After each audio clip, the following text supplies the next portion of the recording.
Hola, ¿qué tal? Buen día. Bienvenidos al videoblog. Mi nombre es Montserrat Ramírez Sánchez. La materia es sobre teorías de la personalidad y en esta ocasión vamos a revisar algunas de las teorías conductuales más importantes, al igual que los autores más representativos de cada una de ellas.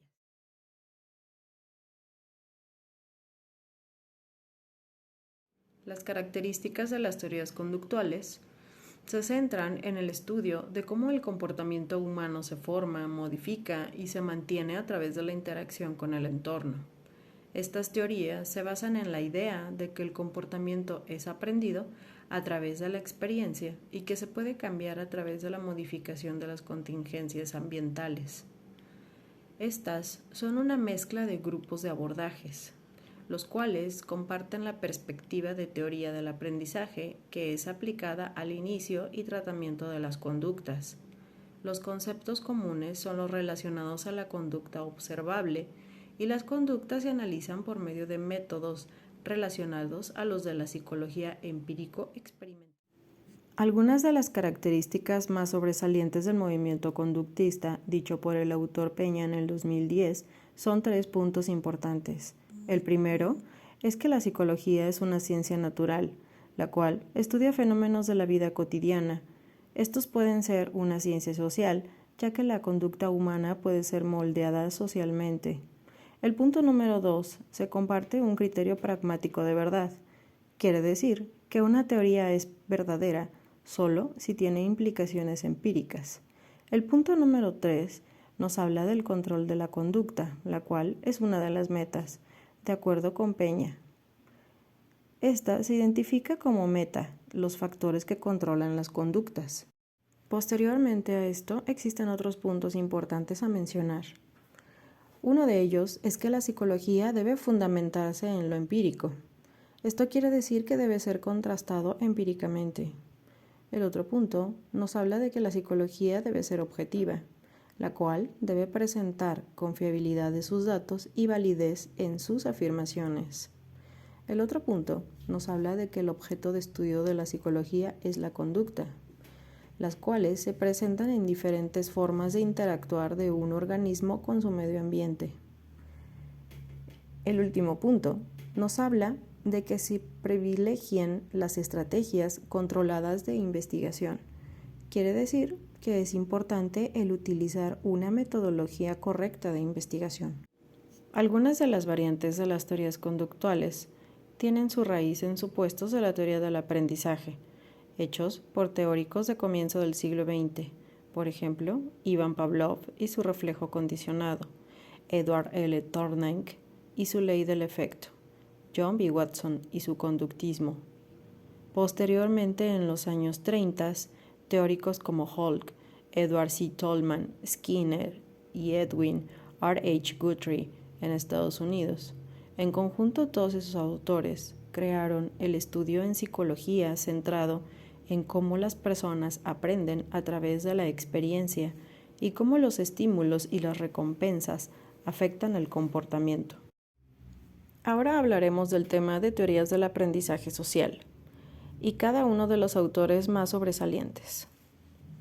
Julian B. Rother desarrolló la teoría del aprendizaje social cognitivo, también conocida como teoría del aprendizaje social de Rother.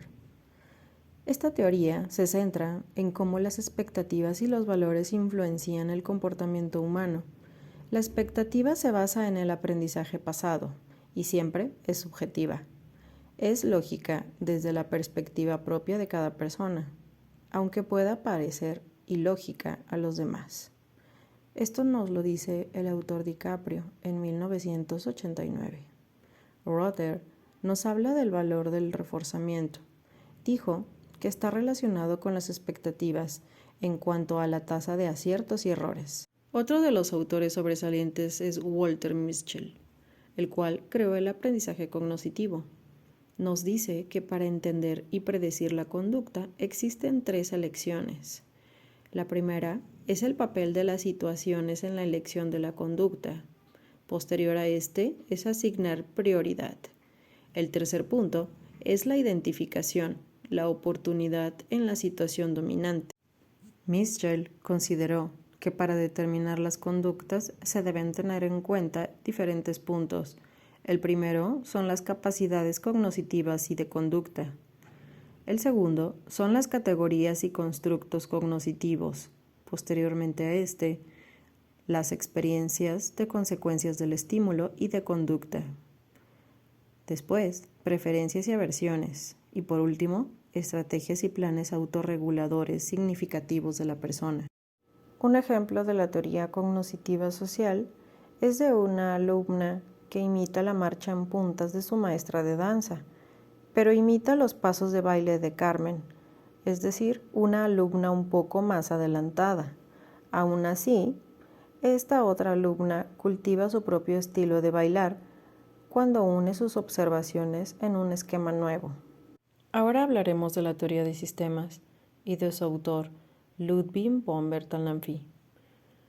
Este autor nos menciona que los sistemas se pueden clasificar en 3 tipos. El punto número A son sobre la naturaleza de los sistemas. Nos dice que los sistemas reales existen y pueden ser descubiertos. Los sistemas ideales son construcciones simbólicas, lógicas o matemáticas. El punto número B nos habla del origen de los sistemas, que pueden ser de origen natural, si se encuentran en la naturaleza sin intervención humana. Los sistemas artificiales son creados por seres humanos. El punto número C nos habla de la relación con el entorno, el cual pueden ser cerrados o abiertos. Los sistemas cerrados tienen intercambio mínimo con su entorno, mientras que los sistemas abiertos interactúan activamente y se influyen mutuamente en el entorno. Toca hablar del autor Kurt Lewin y la teoría del campo. Este autor pertenece al enfoque conductista. De acuerdo a esta teoría, los cambios se dan por fuerzas, provocando 2 tipos de modificaciones en la estructura cognitiva. El primero es el cambio en la estructura del campo cognitivo y el segundo, un cambio de ciertas necesidades o motivaciones. Otro autor importante es Skinner, el cual podríamos mencionar que es uno de los más sobresalientes de su tiempo. Este relacionó la conducta con causas del medio ambiente, sin tomar en cuenta variables de la personalidad como otros autores. Desarrolló el condicionamiento operante. Diseñó su teoría conductista del aprendizaje, el cual nos dice: el condicionamiento operante o instrumental es 1, conducta-respuesta, y 2, conducta operante. Entonces, el condicionamiento operante es cuando a una determinada reacción recibe un reforzador positivo acorde a la acción, aumentando la posibilidad de repetirse. Posterior a Skinner hablaremos de Albert Bandura. Este autor creó la teoría clásica del aprendizaje social, la cual considera que las personas aprenden las conductas que aprueba la sociedad. Este aprendizaje se da por observación o modelamiento, es decir, se elige el modelo a imitar u observar. La versión actualizada de la teoría del aprendizaje social de Bandura es la teoría cognitiva social. Esta nos habla de que los procesos cognitivos operan cuando las personas observan modelos, es decir, aprenden unidades de conducta y los convierten en complejos patrones de nuevas conductas. Es así como doy por concluido el tema de teorías conductuales. Espero que cada uno de los contenidos dichos en este video hayan sido explicados de manera precisa y clara. Muchas gracias por verme y los espero en el siguiente videoblog.